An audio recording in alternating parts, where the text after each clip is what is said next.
Memories of Kyron Horman. If you are looking for more ASMR content from me, I always have my original ASMR channel linked down below in the description box. And as always, I do have my computer screen right here to the left of me, so I'm able to look at all of my notes and my script. So if I'm looking over there, that is what I am doing.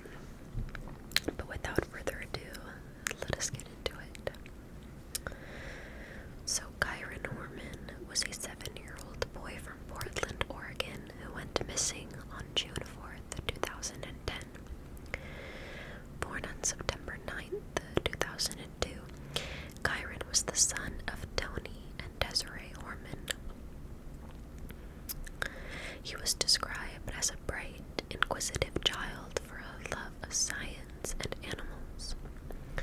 Kyron had a distinctive appearance with brown hair, brown eyes, glasses, and was known to enjoy school activities with his friends. At the time of his disappearance, Kyron was living with his father, Tony Horman, and his stepmother, Terry Horman, in Portland. Tony and Desiree Horman had separated in 2004, shortly after Kyron's birth, but they did share custody of him.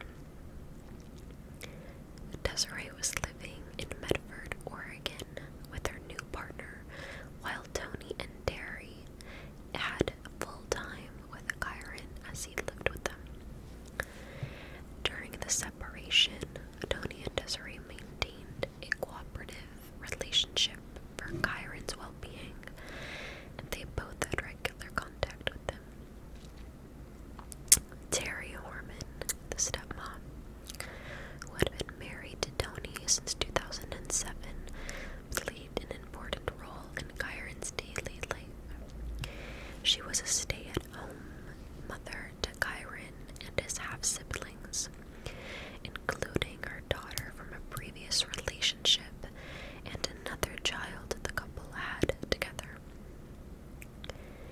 Daria was described by family members and friends as caring and attentive toward the children. However, in the aftermath of Kyron's disappearance, her behavior came under scrutiny, with questions arising about her possible involvement or knowledge of what had happened. Kyron's biological mother had a complicated relationship with Terry. She often expressed concerns about Kyron's safety and well-being while he was in Terry's care. However, she had no reason to believe that anything serious would happen to him on the day of his disappearance. Kyron's disappearance on June 4th, 2010 unfolded in a sequence of events that have left investigators and the public perplexed. The day began like any other for Kyron, but by the evening he would be missing, and his fate to this day has been a mystery. On the morning of June 4th, the 7-year-old second grader attended Skyline Elementary School in Portland.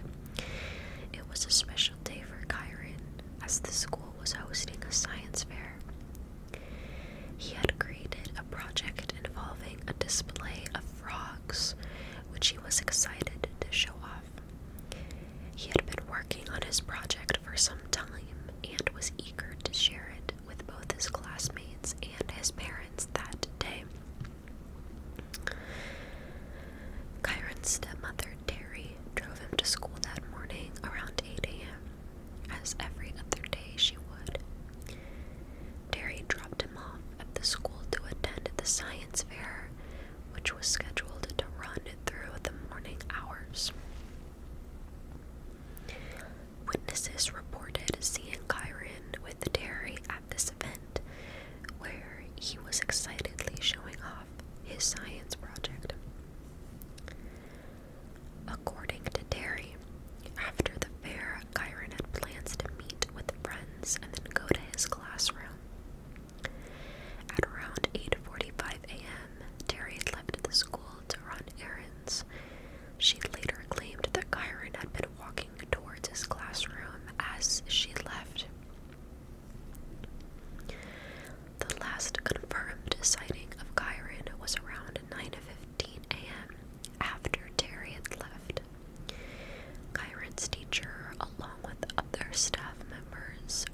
recalled seeing him walking down the hallway to his classroom. However, it is unclear whether he made it to class. He was not seen in the classroom after this point, and his whereabouts after this brief moment are unknown. Terry returned to the school at approximately 12 p.m. to pick up Kyron, as it was an early release day. When she arrived, the school staff informed her that Kyron had not been seen since 9:15. Alarmed, Terry immediately contacted Tony Horman, Kyron's father, and other family members. They began calling friends and acquaintances, trying to locate him. By 12:30 p.m., an official search for the 7-year-old began. Teachers, staff, and volunteers started looking for the missing boy inside and outside the school grounds. However, as time passed, it became clear he was not on or near the premises. Authorities were called shortly after the initial search efforts by school staff began, and the first police officers arrived on the scene at around 1 p.m. The police initiated a broader search of the area surrounding the school, including nearby woods, fields, and roads. The school was surrounded by a big acres of woods that a young boy could easily get lost in, and God knows what happened to him after that point. The police also began speaking with the students, staff, and parents who might have been at the school that day.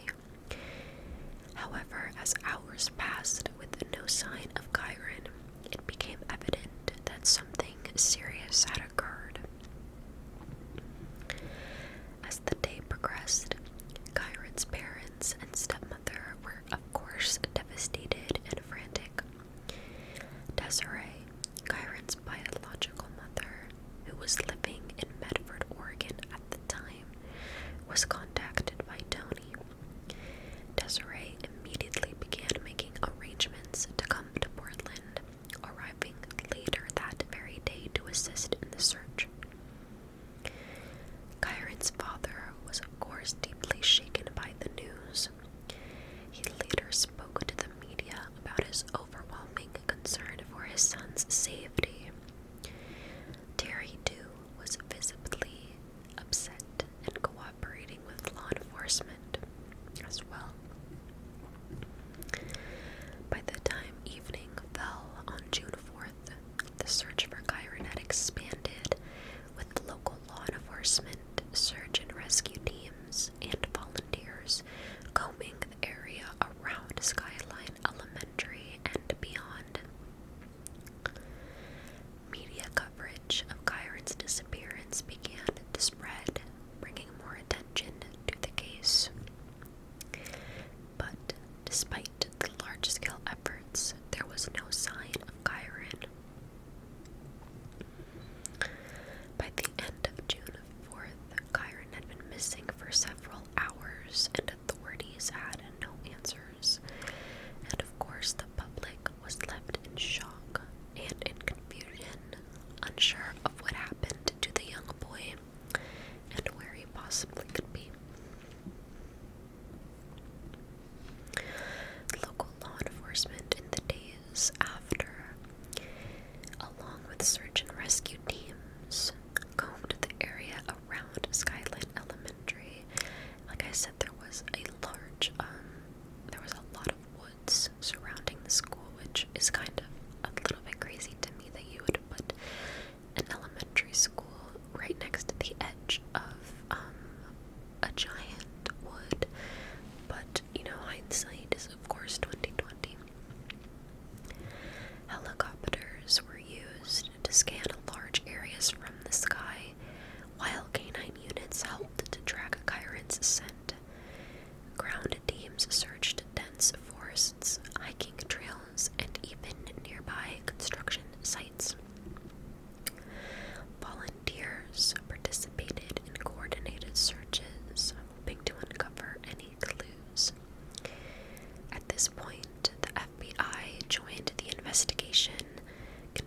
specialized resources, though nothing of significance was found. Despite these exhaustive efforts, no physical evidence, such as Kyron's clothing or even his any remains, were discovered, leaving authorities and the public with more questions than answers. Now, of course, since we don't have any definitive answers or really any concrete clues, we can only speculate.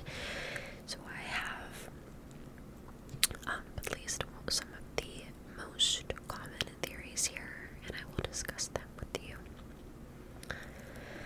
Even though none of these theories can be proven, each theory has contributed to the ongoing mystery of what may have happened to Chiron. So the first is probably the most obvious theory, and that is that Chiron was abducted by a stranger. Given that he was last seen at school in the morning, it is suggested that someone may have been lurking around or near the school, which isn't hard to believe because a predator could very easily use an elementary school as a ground that is abundant, unfortunately, in prey for them, which is of course young children. Though the fact that Chiron was reportedly last seen walking down the hallway towards his classroom suggests that he must have been taken shortly after and probably somehow lured away. The lack of witnesses to his disappearance and or footage, because there were no cameras in the school at the time, which I just found crazy because I don't know about you guys, but my elementary school had cameras everywhere. However, this theory poses many questions, such as why no one saw anything unusual, or why there was no signs of a struggle. The fact that Chiron was taken from a public place with so many people nearby is baffling, but still it remains a potential theory. Also remember that the science fair was going on that day, like I said, which meant that not only were there a lot of children there were a lot of parents there, which makes the abduction by stranger theory even stranger. I guess even more unlikely. But of course, if everything fell into place perfectly, it could have of course happened. Another theory is the theory that Chiron's stepmother, Terry Horman, was somehow involved, as I hinted to in the beginning of this video. While there is no definitive evidence linking her directly to the abduction, several factors have raised suspicions, such as Terry's behavior in the days leading up to Chiron's disappearance was heavily scrutinized. She had been seen at the school with Chiron earlier in the morning, and some have questioned why she left the school earlier than most of the other parents at 8:45, leaving Chiron behind before he could even make it into his classroom. And of course, she was the last person to have actually seen him. Terry also reportedly made conflicting statements to law enforcement and officers. She was also reportedly inconsistent when describing the events of that day. Like she would get times mixed up of where she was at one place or where she was at another place. Also, it was later revealed that Terry had been having an extramarital affair, which some could speculate could lead to a personal crisis. Some have speculated that Terry may have been emotionally or psychologically unstable, contributing to a motive. Also, something I forgot to mention here in my notes was that Terry was actually served with a restraining order and divorce from Tony, Chiron's father. Though the restraining order was later lifted, that was also a big thing because people were confused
years of investigation and widespread